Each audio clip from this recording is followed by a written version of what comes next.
ডাকসু থেকে যোগসুর নির্বাচনে জাতীয়তাবাদী ছাত্র দলের যে ভরাডুবি এবং ইসলামী ছাত্র শিবিরের যে নতুন করে উত্থান এবং জয় জয়কার, সেটি কিন্তু বাংলাদেশের আগামী দিনের রাজনীতির জন্য অত্যন্ত গুরুত্বপূর্ণ।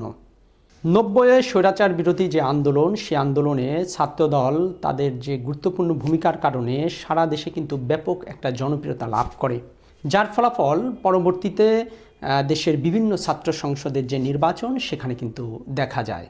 24-এর যে গণঅভ্যুত্থান হয়েছে, সেই গণঅভ্যুত্থানে ছাত্রদলের গুরুত্বপূর্ণ ভূমিকা ছিল এবং ছাত্রদল থেকে উল্লেখযোগ্য সংখ্যক কিন্তু শহীদও হয়েছে। কিন্তু 24 পরবর্তী যে বাংলাদেশের রাজনীতি, সেই রাজনীতিতে ছাত্রদল অনেকটা আস্থা হারিয়েছে বা তারা জনপ্রিয়তা লাভ করতে পারেনি এবং সে কারণেই ডাকসু থেকে যোগসু এই যে ছাত্র সংসদের নির্বাচনগুলো হলো, সেই নির্বাচনে শুধুমাত্র চট্টগ্রাম বিশ্ববিদ্যালয়ে জিএস পদ ছাড়া সব জায়গায় কিন্তু ভরাডুবি। কোথাও কিন্তু সাধারণ শিক্ষার্থীদের যে সমর্থন, সেই সমর্থন কিন্তু ছাত্রদল পায়নি। এখন বিষয় হচ্ছে, ছাত্রদল 24-এর যে গণঅভ্যুত্থান, সেই গণঅভ্যুত্থানের পরবর্তী সময়ে কেন তারা সাধারণ শিক্ষার্থীদের আস্থায় আসতে পারলো না, কেন তারা জনপ্রিয়তা লাভ করতে পারলো না, কেন সাধারণ শিক্ষার্থীরা তাদেরকে ভোট দিল না, শিবিরকে কেন ভোট দিল? দেখুন, এখানে মোটা দাগে 3টি কারণ বলা যেতে পারে। প্রথমত, ছাত্রদলের যে নেতৃত্ব, সেটি ছাত্রদের মধ্যে নাই। তো ছাত্রদলের রাজনীতি এটা ছাত্রদের করতে দিতে হবে। দেখুন, গত 15 বছর বিএনপি ক্ষমতায় ছিল না। বিএনপির ছাত্র সংগঠন যেটা ছাত্রদল, তারা কিন্তু কোনো ক্যাম্পাসে প্রকাশ্যে রাজনীতি করতে পারে নাই। সে কারণে সাধারণ শিক্ষার্থীদের দিয়ে তাদের যে কমিটিগুলো, এখানে কিন্তু ম্যাক্সিমাম কমিটি হচ্ছে অনেক বয়স্ক, যারা শিক্ষার্থী না, যারা অনেক আগে লেখাপড়া শেষ করে এসেছে, তারাই কিন্তু নেতৃত্ব দিচ্ছে। সাধারণ শিক্ষার্থী, রানিং স্টুডেন্ট যারা, তারা কিন্তু কমিটিগুলো তো নেয়। এটা কিন্তু ছাত্রদলের যে বর্তমানে এই যে একটা জনপ্রিয়তার ধস নামছে, এটা কিন্তু একটা অন্যতম কারণ হচ্ছে, আপনি রানিং স্টুডেন্ট ছাড়া যে শিক্ষার্থী 10 বছর আগে ক্যাম্পাস ছেড়ে চলে গেছে, তাদের দিয়ে যদি আপনি নেতৃত্ব দেন, তাহলে তো আপনি সে সাধারণ শিক্ষার্থীদের সমর্থন পাবেন না। সাধারণ শিক্ষার্থীদের সাথে এদের তো একটা বিশাল দূরত্ব আছে। এখন 15 বছর বিএনপি ক্ষমতায় ছিল না, তারা রাজনীতি করতে পারে নাই, অনেক কষ্ট করেছে, ছাত্রদল অনেক ত্যাগ স্বীকার করেছে। কিন্তু তার মানে এই নয় যে আপনি বয়স্কদের দিয়েই ছাত্রদল চালাবেন। আপনি যারা সে সময় গুরুত্বপূর্ণ ভূমিকা রেখেছে, অবদান রেখেছে ছাত্রদলের, তাদেরকে আপনি অন্য জায়গায় নেতৃত্ব দেওয়ার সুযোগ দেন, অন্য সুযোগ সুবিধা দেন, কিন্তু তাদেরকে দিয়ে কেন আপনি একটা ছাত্র সংগঠন চালাবেন? এর কারণে কিন্তু ছাত্রদল তাদের যে জনপ্রিয়তার যে জায়গাটা, সেটা কিন্তু তারা হারাইছে। তারা কিন্তু এটা বাড়াইতে পারে নাই, ধরেও রাখতে পারে নাই।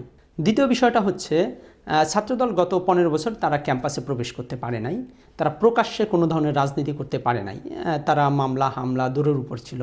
যেখানে শিবির বিভিন্ন আঙ্গিকে বা বিভিন্নভাবে ক্যাম্পাসে অবস্থান করেছে, যার অ্যাডভান্টেজ শিবির পেয়েছে এই বিগত যে ডাকসু থেকে যোগসু নির্বাচনগুলো। শিবির ক্যাম্পাসে অবস্থান করার কারণে শিবির কিন্তু তার যে নেতৃত্বের জায়গাটা, তাদের যে অ্যাক্টিভিটিসগুলো, সেগুলো কিন্তু চলমান থাকার কারণে তাদের যে নেতৃত্বগুলো, সেগুলো তৈরি হয়েছে। তারা বিভিন্ন অ্যাক্টিভিটিসের মাধ্যমে গিয়েছে, তারা বিভিন্ন কর্মকাণ্ডে অংশ নিয়েছে, নামে বেনামে নিচ্ছে, বিভিন্ন আঙ্গিকে আপনি যেইভাবেই বলেন সেভাবে কিন্তু তারা অংশ নিতে পেরেছে। কিন্তু ছাত্রদল যেটা করেছে, যে ছাত্রদল তখন কিন্তু ক্যাম্পাসে ঢুকতে পারে নাই এবং ছাত্রদলের যে নেতৃত্ব, তা তো অছাত্র ছিল। তারা ছাত্র তো অনেক আগে শেষ করে ফেলাইছে। সুতরাং তাদের সাথে যে সাধারণ শিক্ষার্থীদের দূরত্ব, এটা কিন্তু অনেক বেড়ে গেছে, যেখানে কিন্তু শিবির অনেক এগিয়ে ছিল। দ্বিতীয় বিষয়টি হচ্ছে, সাধারণ শিক্ষার্থীদেরকে ছাত্রদল তাদের রাজনীতির প্রতি যে আস্থা, সেই আস্থাটা আনতে পারে না। কারণ ছাত্রদলের যে গুণগত রাজনীতি, সেই রাজনীতির ব্যাপক একটা পরিবর্তন ঘটাইতে হবে। কারণ হচ্ছে, বিগত সময়ে ছাত্রলীগের যেই অপরাজনীতি দেখেছে বাংলাদেশের ছাত্র সমাজ, তারা এমনি এই বিষয়টা নিয়ে কিন্তু অনেকটা ট্রমাটাইজ। সুতরাং তারা চায় না যে সেই পুরনো রাজনীতি আবার তাদের ক্যাম্পাসে ফেরত আসুক। এবং 5 আগস্ট পরবর্তীতে সময়ে ছাত্রদল কিন্তু অনেক ধরনের বিতর্কিত অনেক কর্মকাণ্ডে জড়িয়েছে, অনেকে বহিষ্কৃত হয়েছে এবং তারা কিছু বিতর্ক আছে এবং তাদের নামে কিছু অপপ্রচারও আছে। কারণ রাজনীতিতে এখন এমন একটা সময় চলছে, যে সময়ে মানে অপপ্রচারকে অনেক অস্ত্র হিসেবে নিচ্ছে। তবে ছাত্রদলের যে গুণগত রাজনীতি, সেটা পরিবর্তন করতে হবে। কারণ শিবিরের যে গুণগত রাজনীতি এবং ছাত্র কল্যাণমুখী যে রাজনীতি শিবিরের, সেই জায়গায় ছাত্রদল শিবির থেকে অনেক পিছিয়ে আছে।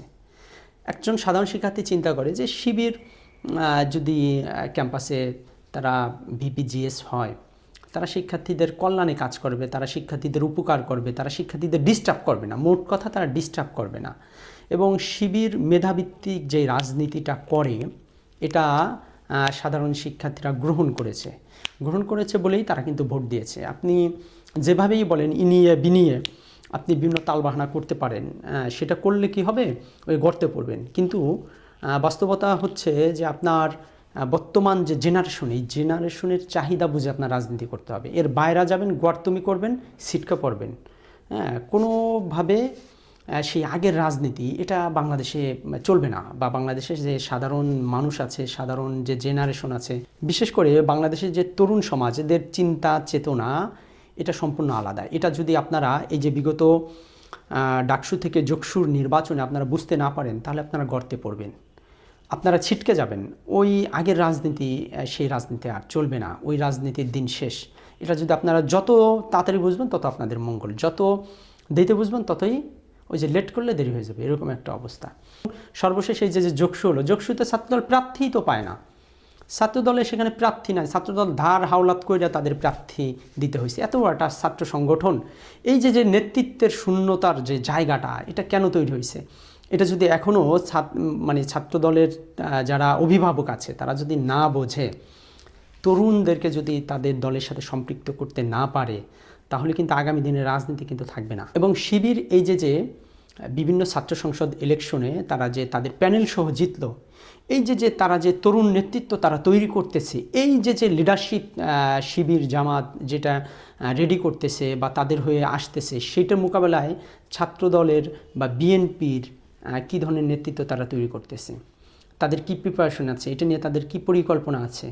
এবং তারা এই যে তাদের যে ভরাডুবি হইল, এই ভরাডুবিটার অন্যতম কারণ হচ্ছে যে সাধারণ শিক্ষার্থীদের সাথে ছাত্র দলের আসলে কোনো ধরনের সম্পর্ক নাই। এটা তিতা হইলেও সত্য কথা, কারণ সম্পর্ক থাকলে এখানে ছাত্র দলের ব্যাপকটা একটা জনপ্রিয় একটা সংগঠন ছিল, একসময় ব্যাপক জনপ্রিয় সংগঠন ছিল। সেই সংগঠনে আজকে কেন এই ভরাডুবি?